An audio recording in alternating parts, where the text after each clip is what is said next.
उन्होंने एक बात और कही है कि भारत में इस्लाम आक्रांताओं के साथ आया, ये तथ्य झुठलाया नहीं जा सकता। ये लाइन है भागवत साहब की। तो भागवत साहब को मैं करेक्ट कर दूं कि इतिहास का ज्ञान बढ़ा लेना चाहिए। जो बचपन से शाखाओं के बाद में, विकिर के बाद में होने वाली चकल्लस से जो ज्ञान आपको मिला है उससे आगे बढ़ें, थोड़ा सा अपने ज्ञान को विस्तृत करें।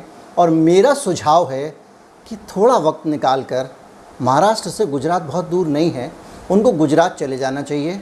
और वो बड़ा आसान रास्ता मैं आपको बता रहा हूँ, भावनगर है गुजरात में, वहाँ पे घोंघा है, वहाँ पे एक ये मस्जिद मैं आपको दिखा रहा हूँ स्क्रीन पे, ये मस्जिद देख आनी चाहिए। ये मस्जिद हिंदुस्तान के इतिहास की बहुत महत्वपूर्ण मस्जिद है। और ये जब आप आक्रांताओं के आने की बात कहते हैं, महमूद गजनवी के आने की बात कहते हैं, तो उसके आने से भी 300-400 साल पहले से ये मस्जिद खड़ी है। ये मस्जिद उस ज़माने से इस भारत की धरती पर है, हमारे भारत की धरती पर है, जब मोहम्मद साहब जिंदा थे। ये उस समय की मस्जिद है। आपको अगर 7वीं शताब्दी के शुरू में ये बनी थी, इस दुनिया की उन गिनी चुनी मस्जिदों में से एक है जिसका रुख यरूशलेम की तरफ है। ये काबा की तरफ देख के नहीं बनाई गई है। यहाँ अगर नमाज़ पढ़ेगा आदमी तो उसका रुख यरूशलेम की तरफ होगा, क्योंकि उस दौर पे जो नमाज पढ़ी जाती थी उसमें काबा की तरफ रुख नहीं होता था, बैतुल मुक़द्दस रुख इसको कहा जाता है। और वो जाके फ़िलिस्तीन के अंदर एक जगह पे ये रुख होता था, और वहाँ पे यरूशलेम में ये रुख करके पढ़ी जाती थी। यानी मोहम्मद साहब के ज़माने में जब काबा में नमाज़ पढ़ी जाती थी, उससे भी पहले मोहम्मद साहब जब मौजूद थे, भारत में गुजरात में ये मस्जिद मौजूद थी। और मैं आपसे निवेदन करूँगा भागवत साहब, कृपया इस मस्जिद को देखाएं, थोड़ा इतिहास का ज्ञान दुरुस्त होगा। आप बहुत कार्बन डेटिंग कराते हैं, इसकी भी करा लें, उससे और भी ज्ञान दुरुस्त होगा। और भगवान के लिए इस मस्जिद की आप हालत देखिए, दशा देखिए। ये भारत के इतिहास की धरोहर है। दुनिया में इस्लाम बाहर, अरब देशों से बाहर अगर कहीं पे आया तो भारत में सबसे पहले आया था। और जो शुरू में मस्जिदें बनी थी उन्हीं में से एक ये है, तो ये बड़ी निशानी है। मैं आपको गुजरात में ही नहीं रोकूंगा क्योंकि वीडियो लंबा हो जाएगा, मैं और आगे लेके चलता हूँ। चलिए भागवत साहब, केरल चलते हैं।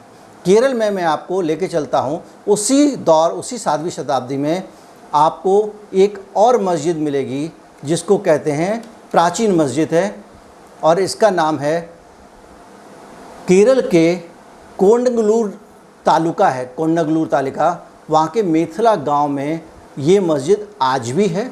इसका नाम है चेरामन जुमा मस्जिद। इस मस्जिद को बड़ी अच्छे से वहाँ मेंटेन किया गया है, लोगों ने इसका ख्याल रखा है। ये गुजरात में नहीं है, गुजरात में मेंटेन नहीं हो रही है, केरल में हो रही है। ये मस्जिद भी उससे भी पुरानी है, उसी दौर की मस्जिद है। और इस मस्जिद को 629 सन 629 में, आज सन 2100 है, इसे 629 में इसको बनाया गया था।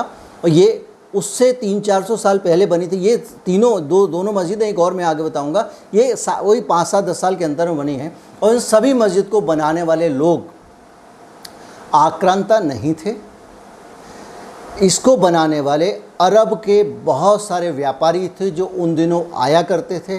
वो गुजरात में आए, गुजरात में उनके साथ में बहुत सारे लोग आए, उन्होंने धर्म का प्रचार किया, मस्जिदें बनी। वो केरल में आए, वहाँ पे मस्जिद बनी। केरल में तो वहाँ के एक राजा को लेकर बहुत सारी किंवदंतियाँ हैं जिनका मैं जिक्र करना नहीं चाहूँगा, क्योंकि किंवदंतियाँ इतिहास नहीं होती हैं, वो आपके पास में किंवदंतियाँ हैं, उनको आप इतिहास बनाइए। मुरब्बा डालिए, मुरब्बा मुग़लों के साथ आया था, वैसे भाई बता दूँ। अचार डालिए, अचार भी मुग़लों के साथ आया था। पजामे में गठान बांध लीजिए बोलूँगा तो वो भी नहीं बोल सकता, क्योंकि वो वहीं से आया था। ये देश सांस्कृतिक समृद्धि से बढ़ा हुआ देश है, और उसमें पूरी दुनिया की जो श्रेष्ठ जितनी भी संस्कृतियां हैं उनका निचोड़ यहाँ पे है।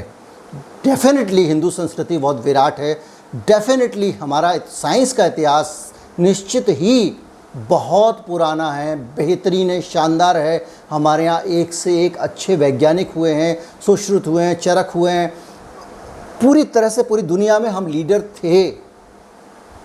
लेकिन अब हमारे यहाँ उस पद्धति से इसलिए सर्जरी नहीं होती क्योंकि हम लोगों की पूरी ऊर्जा प्रतिक्रिया में खर्च हो रही है, उनके साथ उसके काम को आगे बढ़ाने में खर्च नहीं हो रही है।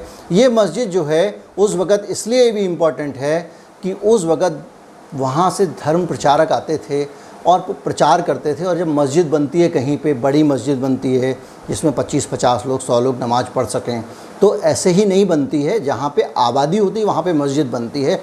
अगर केरल की परिक्रमा में आप बोर हो गए हो, वामपंथी इलाका है, तो आपको थोड़ा और दूर ले चलते हैं। आप हमारे साथ